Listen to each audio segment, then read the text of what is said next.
stressed out. Everything just feels like a test that I fail, so depressed when I can't seem to get out. How much? 6 pence. 6 pounds? Yes, madam. Here's a shilling. Thank you very much, madam. No. Keep the change. Thank you, madam. And Merry Christmas. Merry Christmas to you too. Okay. La la la la. I don't really know what comes next. I'm just doing my best, even though I'm so stressed out. Everything just feels like a test that I fail, so depressed when I can't seem to get out. But something deep inside won't let me quit. I swear that I'm inspired by all this shit. Tell me that I can and I won't. That's what guides me the most. Fuck your lies. Yes! He's in! Is that my little left tutoring out there? Yes, it is. Is it my little squirrel passing along? Yes. When did my little scholar get back home? Just now! But Toba, come and see the pizza bar! Oh, don't trouble me.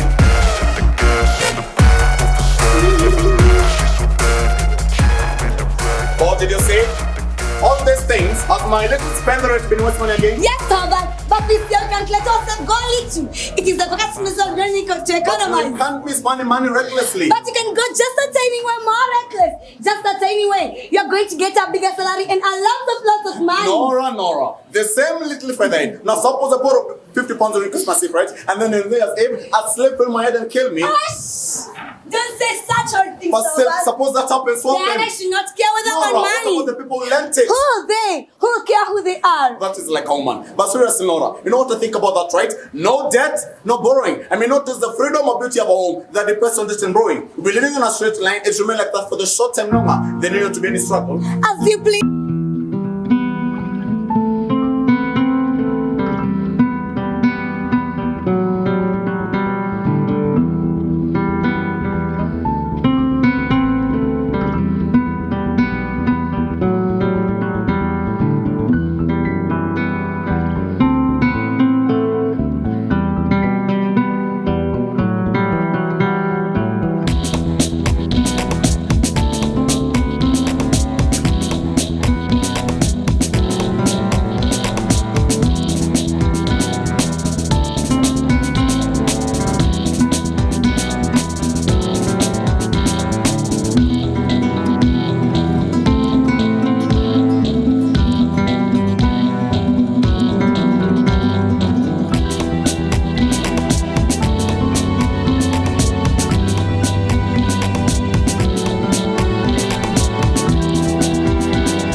Educated many of us.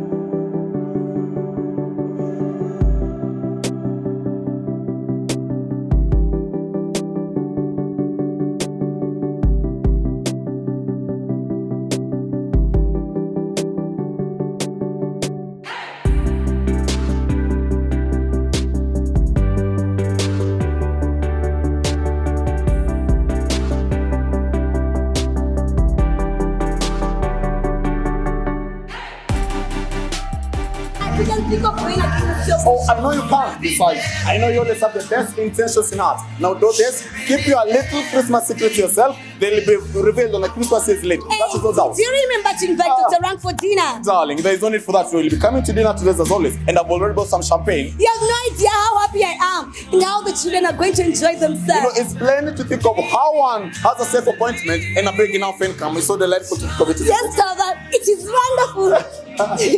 No.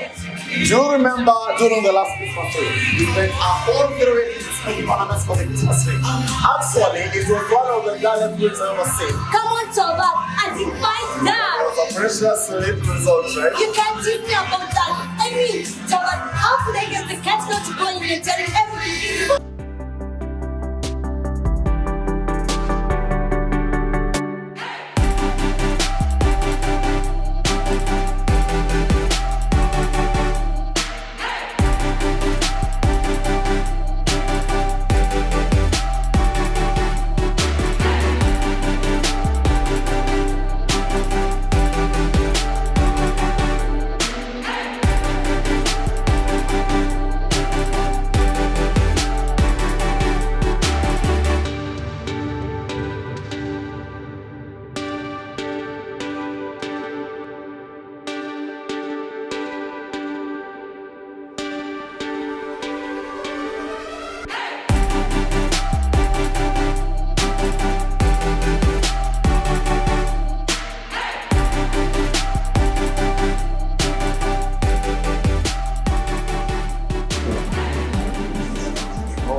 How do you do, Nora? How do you do? You don't recognize me, I suppose. No, I'm not sure of. Wow, Christine! Is that really you, Christine? Coming out? Yes, it is And to think, Christine, I may not recognize you. How you've altered. It's been about 9-10 long years. Yes, Christine. It has been a long time. 8 years, I suppose. I tell you, that has been the happiest time in my life. And now you're back into town. And you've taken the long journey into winter. That is so frankly of you. I arrived by steamer this morning. To have fun, of course, it's Christmas time. And you have such fun together. Oh my God, I hope you're not cold. Now I'll help you take off your things.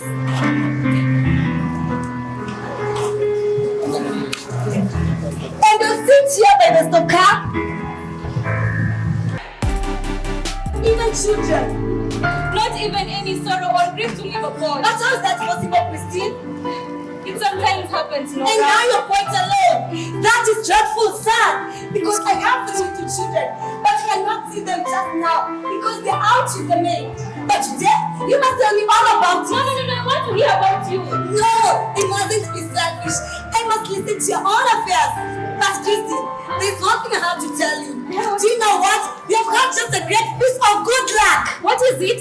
Falsing. My husband has just been promoted as a bank manager. Your husband? Yes. What good luck? Yes, Christine. She matters. A barrister profession is such a certain thing, especially if we take on several cases. And naturally, Thomas has never been willing to do that. And I quite agree with him. Do you know what? He's going to begin his work after this year. He's going to earn lots of money, lots of commission. Christine, you're going to live quite stupid and not to have any anxiety. Yes, anyhow, I think it would be delightful to have what one needs. Not only what one needs, but heat and heat of money. Nora! Haven't you nonsense yet? In our school days, you are a great country. Oh, that is what Thomas just said now. He said that no. But now it's not so silly. You're not in a position to waste money. We both hate work. You too. Yes, old and ends, needle work, crochet work, and writers, and all kinds of things. And other things as well. You see, Thomas left his office after our marriage, and there was no prospect of promotion. So he had to earn more than before. The first year, he overworked himself and he felt dreadful ill. So the doctor said that it was necessary for us to go to the south. You spent a whole year in Italy, didn't you? Yes, Christine. It was no easy matter to get away, I can tell you. And to think I just given back to you to Ivan. It was a beautiful and a wonderful journey. But I can tell you, it saved Thomas like man costs actually managed lots of money. So I should think. 350 pounds, that is a lot, isn't it? Woo! And it is lucky to have that money. I ought to tell you that you got it from Papa. Oh, I see. It was just about the time when he died, wasn't it? Yes, Christine. And to think, I couldn't go and ask you. I was expecting you to invest back each and every day. And they had my sick child to look after. You poor kind father. I never saw him again, Christine. That was the saddest moment I've ever had in my life, Christine. I know how fond you are of him. And then he went off to Italy. You know, we had money at that time, and the doctor insisted on our going, so we started a month earlier. And your husband came back quite well. Brown as a bear. But the doctor. What doctor? I I thought I heard you might say that the gentleman who arrived just as I did was the doctor. Oh, that was Dr. Rank. But he doesn't come here professionally. He's someone's most intimate friend, and it's like our family friend too. You see, Talbot has never had an hour of illness since then. And my children, healthy and kicking and so hard. Christine, it is good to be around and not hear anything. Christine, do forgive me. Let me ask you this. I heard that you never loved your husband. But why did you marry him? My mother was alive then. I was bedridden and helpless. And I had my 2 brothers to take off. I did not think I was justified in refusing his offer. Yes, you're quite right. He was rich at that time. Well, I believe he was quite well off. But his business was a precarious one. And when he died, it all went up to pieces. And then? Well, I had to turn my hand to anything I could find. First a small shop, then my son for a small school. The last 3 years have seemed like one long working day with no rest. But now, it's not an end, Nora. My poor mother needs me no more, for she is gone. And the boys do not need me either. They've got situations that they can shift for themselves. Wow, Christine, what a relief you must feel then. No, indeed, I find my life was completely empty. No one to live for, no one to work for. That's why I could not stand life in the little backwaters any longer. I was thinking it might be easier here to find something to do. Some regular, some office work of some kind. But Christine, that was foot-footery, and you look tired out now. You need to go into some watering place. I have no father to give me money for a job in order. Don't be angry at me, Christine. No, it is you that must not be angry with me. You feel proud and glad to have made the end of your brothers, right? I do not look down upon anyone, but it is true that I am glad and proud to have been privileged to make the end of my mother's days free from care. And you also feel proud and glad to have made the end of your brothers, right? I think I have the right to be. I think so too. But I tell you, even I have something to be proud and glad of, Christine. I have no doubt you have. But what do you refer to? Speak low. Supposed to go to hear about this. Nobody in the world must hear about this except of you, okay? But what is it? Come and sit down here on the sofa. It was I who saved Thomas' life. Say, how? Do you remember when I told you about our trip to Italy? And now Tova could have never survived if not for that. But it cost us a tremendous lot of money. But your father gave you the necessary That's funds. what everyone else thinks. But Papa didn't give us a shilling. It was I who procured all that money. You. All that like some. Yes, 254. What do you think about that? But Nora, how could you do it? How could you possibly do it?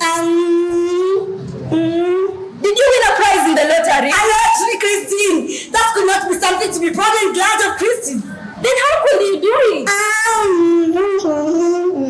Because you couldn't have borrowed it. Why not? A wife cannot borrow money without her husband's consent. What if a wife is a little bit clever and has a bit of business, Christine? I don't understand, Laura. You need to understand me. Besides, I never say they borrowed.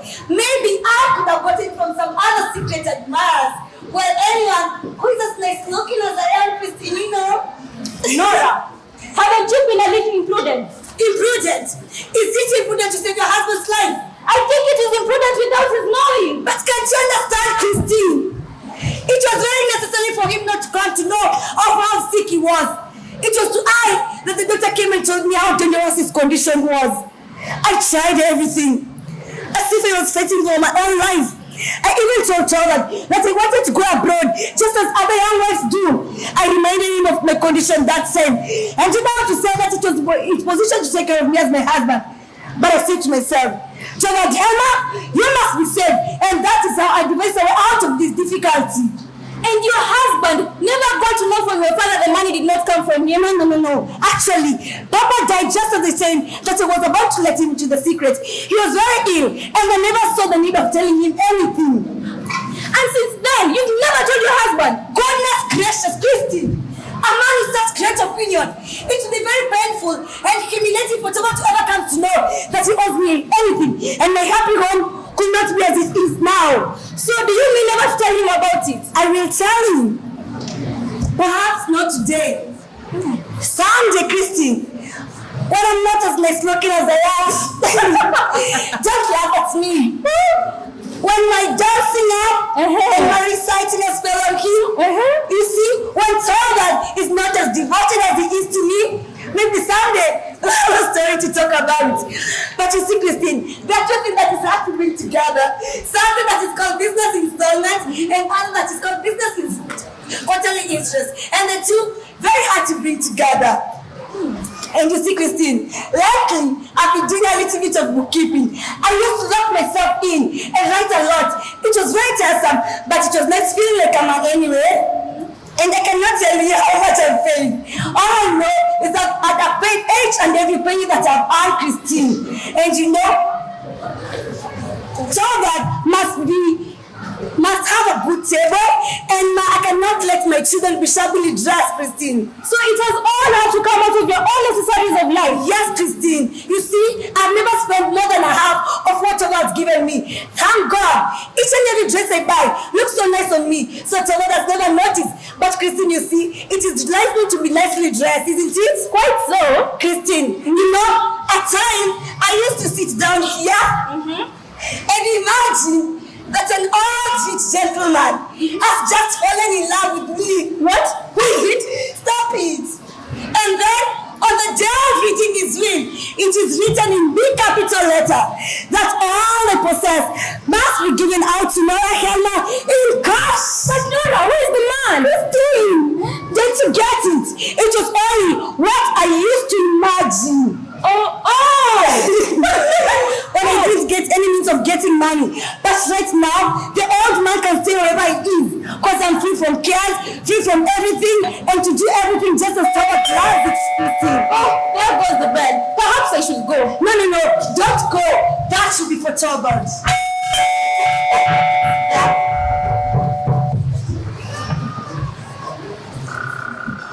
Excuse me, ma'am. Yes, I like that gentleman.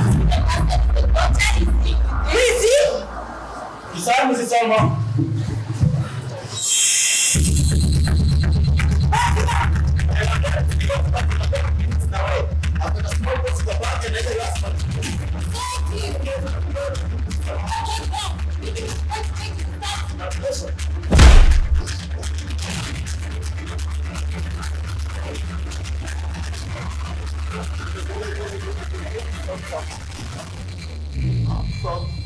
Nora, who is the man?